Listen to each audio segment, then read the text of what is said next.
السلام علیکم دوستوں، آج میں آپ کو اپنے ساتھ سیما رضا کے ناول کی ایک تقریب میں لے کر چلتی ہوں جو کہ سجائی ان کی دوست سائرہ غلام نبی نے۔ دوستیاں تو ہوتی ہی ایسی ہیں کہ جن کو جب جب یاد کریں تو آپ کی طبیعت سرشار سی ہو جاتی ہے۔ پی سی کے ٹھنڈے ماحول میں ہدایت سائر نے میزبانی کے فرائض نبھائے۔ انہوں نے یہ فرائض بہت خوبی سے نبھاتے ہوئے افتخار عارف کی ایک نظم سنائی، کتاب کیچڑ میں گر پڑی تھی۔ عجب گھڑی تھی کتاب کیچڑ میں گر پڑی تھی۔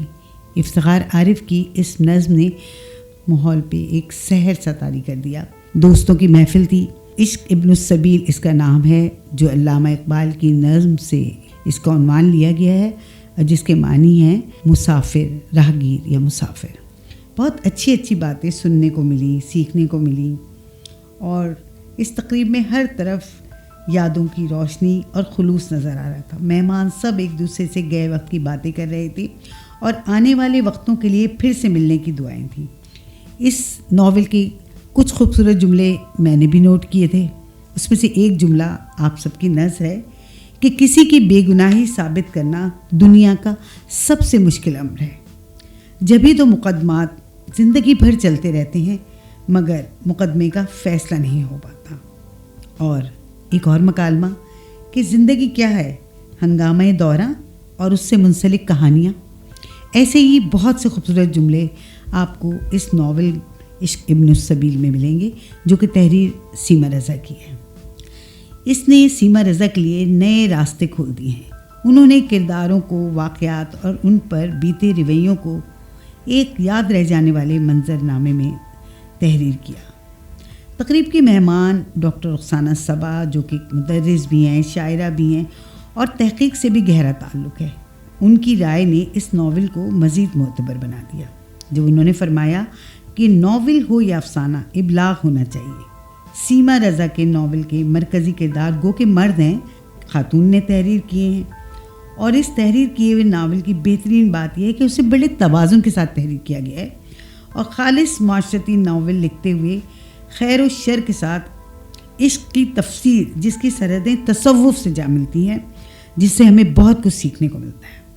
اس کے بعد ہمارے ایک دوست خرم سہیل نے مائک کو سنبھالا۔ خود بھی براڈ کاسٹر ہیں، فلمی نقاد بھی ہیں، صحافی بھی ہیں۔ سب سے پہلے تو انہوں نے سائرہ غلام نبی کا شکریہ ادا کیا، جنہوں نے اتنی پیاری محفل سجائی۔ وہ کہتے ہیں کہ اس ناول میں روایتی کرداروں کے ساتھ آج کی بات بھی بڑے خوبصورت انداز میں کی گئی ہے۔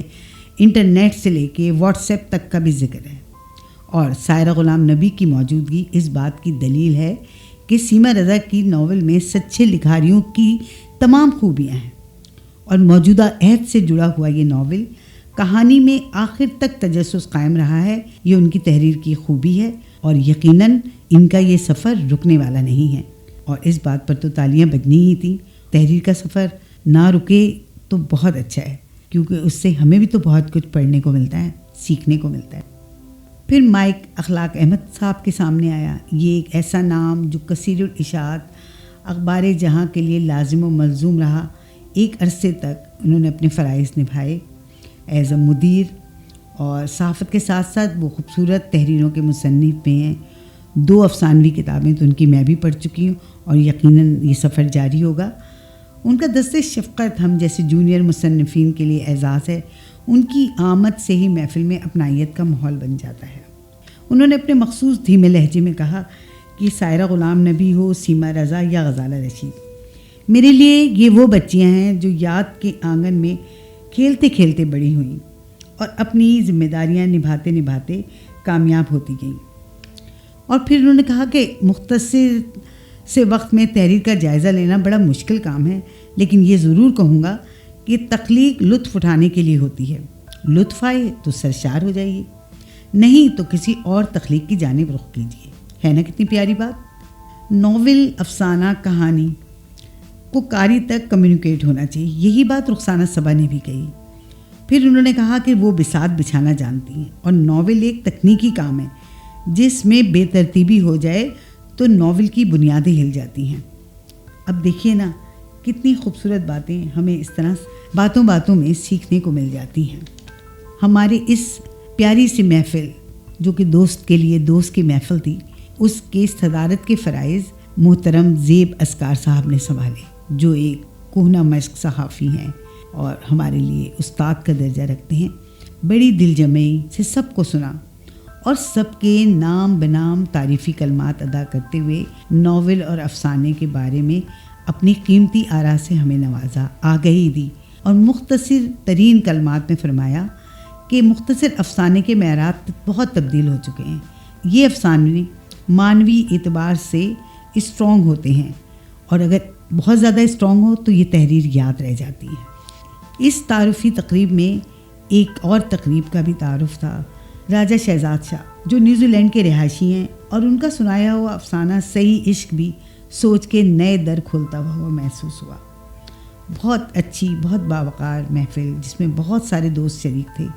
نہایت باوقار انداز میں سائرہ غلام نبی نے تمام دوستوں کا شکریہ ادا کیا اور اسی سادگی سے انہوں نے اپنے دوستوں کو فرداً ہائٹی کی طرف بلاتے ہوئے مزید کہانی اور افسانے پر باتیں بھی چلیں اور سب کے پاس جا کے رسم میزبانی بھی نبھائی۔ محفل کے تمام شرکاء جن کی آمد سے یہ اس محفل میں رونق تھی، سرگوشیوں میں گویا ہیں راجہ شہزاد صاحب جو نیوزی لینڈ کے رہائشی ہیں، سائرہ غلام نبی کے بہت اچھے دوست ہیں اور ان کا سنایا ہوا افسانہ صحیح عشق بھی سوچ کے لیے نئے در کھولتا ہوا محسوس ہوا۔ اور اس کے علاوہ بہت سارے اور بھی دوست جن کے فرداً نام لوں تو مشکل ہو جائے گا، کیونکہ کوئی ایک نام بھی رہا تو دوست کی دل آزاری نہ ہو، اس لیے میں فرداً اپنی جانب سے، سائرہ غلام نبی کی جانب سے، سیما رضا کی جانب سے ان تمام دوستوں کا شکریہ ادا کرتی ہوں۔ محفل کے تمام شرکاء جن کی آمد سے رونق تھی، کیمروں کی کلک اور دوستوں کی آپس میں ہنسی مذاق نے محفل کو یادگار بنا دیا۔